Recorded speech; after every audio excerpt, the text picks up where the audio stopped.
अपने जैसे सोना भी एक इंस्टेंट प्लेजर है कि यार सो जाते हैं, 8 घंटा सो रहे हैं, 10 घंटा सो रहे हैं, 12 घंटा सो रहे हैं, ये आप प्लेजर ढूंढ रहे हैं, आपको मजा मिल रहा है, पड़े हुए हैं, है ना, कूलर चला लिया सामने पड़े हुए, एसी चला लिया सामने पड़े हुए हैं, टेबल पे अपनी कुर्सी बैठ के सो गए। इंस्टेंट प्लेजर जब भी आपको मिलेगा तो उसके अंदर एक डेविल्स एडवोकेट होगा जो आपके साथ एक सौदा करता है।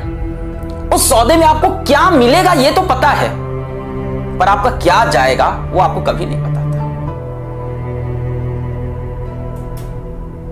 बहुत टाइम बाद रियलाइज होता है कि इस प्लेजर के लिए क्या लूज हो गया।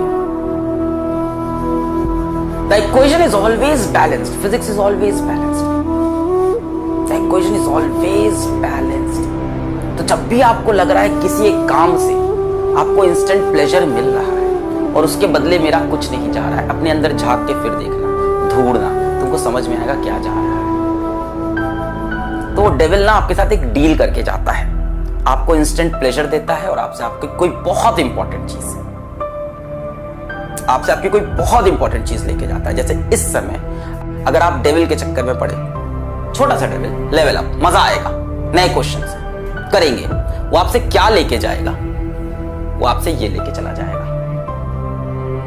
प्राइमरी चीज ही चली गई। आप काइनेमैटिक्स 4 बार पढ़ लिए और आपने अभी तक मॉडर्न फिजिक्स टच नहीं की। गलत बात है ना, ये बात समझ में यही होगा। आप मेरे साथ कूदा है कि यार मजा आएगा यार, नया वीडियो है, नए क्वेश्चंस हैं, और आप ये भूल गए कि वो डेविल आपके साथ क्या समझौता किया कि आपका पूरा मॉडर्न फिजिक्स ले गया, आपका पूरा मैग्नेटिज्म। तो पहले ये प्रायोरिटी ये होनी चाहिए। जाहिर सी बात है, यकीन बैच में जो 8 महीने में हुआ, 2 महीने में उससे कोई बड़ा जादू थोड़ी ना होगा। जो बेसिक्स थी उस पे अभी स्टिक करना है।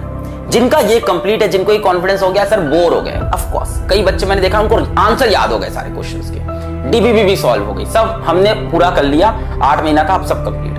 अब वो मेरे साथ आएंगे यहाँ पे। मेरी ये बात याद रखना, इसके बारे में सोचना आज, इस सेशन के बाद इसके बारे में सोचना आज। बहुत सी चीजों का तुम्हें एडिक्शन है, तो ये सोचना वो लाइफ से क्या लेके जा रही है। और जब सोचना तो अपने दिमाग में इमेजिन करना है कि एक डेविल है, एक्चुअल में एक डेविल है, ऐसा सोचना। और वो तुमसे समझौता करता है हर बार, और हर बार तुम उसके लालच में फंस जाते हो। अब आते हैं अपन लेवल अप और एलओआईसी की बात पे करते हैं। लेवल अप और एलओआईसी, तो इसका बहुत हाइप नहीं बनाओ पहली चीज कि बहुत हाइप है, लेवल अप सीरीज आएगी और ऐसा हो जाएगा वैसा हो जाएगा।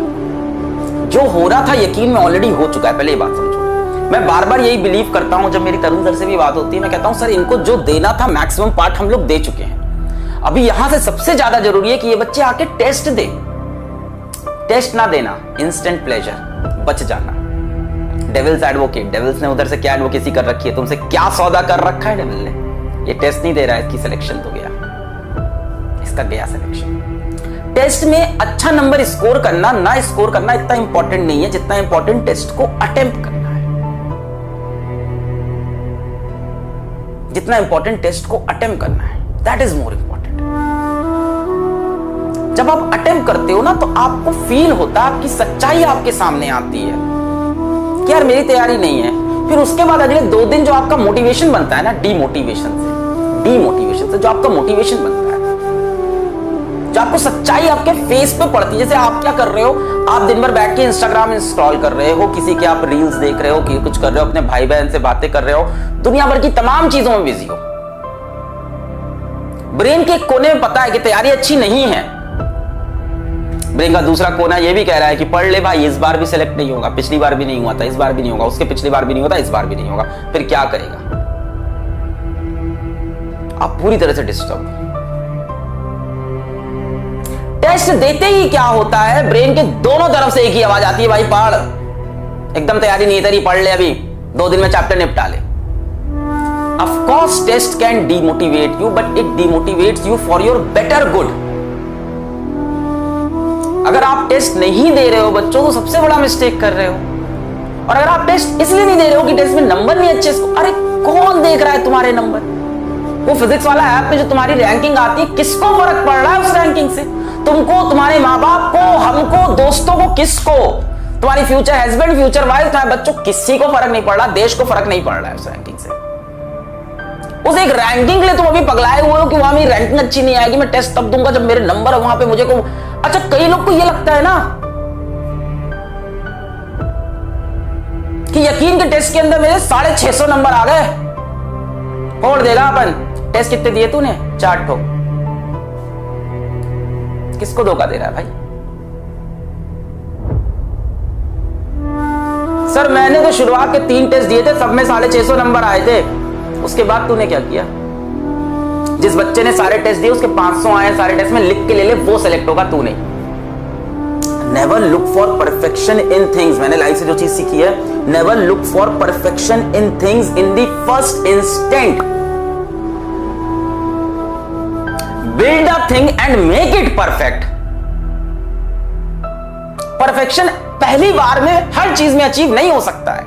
पहले चीज को अटेम्प्ट तो करो, बनाओ, तो फिर परफेक्शन आएगा उसके अंदर। टेस्ट दो, तो टेस्ट में गलती करो, सीक्वेंस में 10 टेस्ट दो, अपना शेड्यूल तो बनाओ कि मैं 10 टेस्ट दूंगा। पता तो चले भाई किस तरह से क्वेश्चन आते हैं, एग्जाम का टेम्परामेंट क्या होता है, ऐसे डील करने होते हैं। सर पता है हमें काइनेमेटिक्स वाला टेस्ट दिया था हमने। वाह बेटा वाह, वाह बेटा, किसको धोखा दे रहा है? एक चैप्टर का टेस्ट दिया, तुझे टेम्परामेंट समझ में आ गया। एक बार प्रेशर तो ले भाई 30-30 चैप्टर का। एक बार प्रेशर तो ले कि इस संडे एक टेस्ट दिया, अगले संडे दूसरा। ये टेम्परामेंट दिखाना है एक बार। अपनी पीठ थपथपा रहे हैं कि मैंने शुरू से अब तक 10 टेस्ट दिए हैं, सब में 650 के ऊपर नंबर आ रहे हैं। बाकी चैप्टर्स के तुमने टेस्ट ही नहीं दिए, तुम कैसे सेलेक्ट होगे? वो जो यकीन का टेस्ट था वो तुम्हें नीट में सेलेक्ट नहीं कराएगा। तुम्हें भी पता है, हमें भी पता है। लेट्स एक्सेप्ट दिस फैक्ट ना।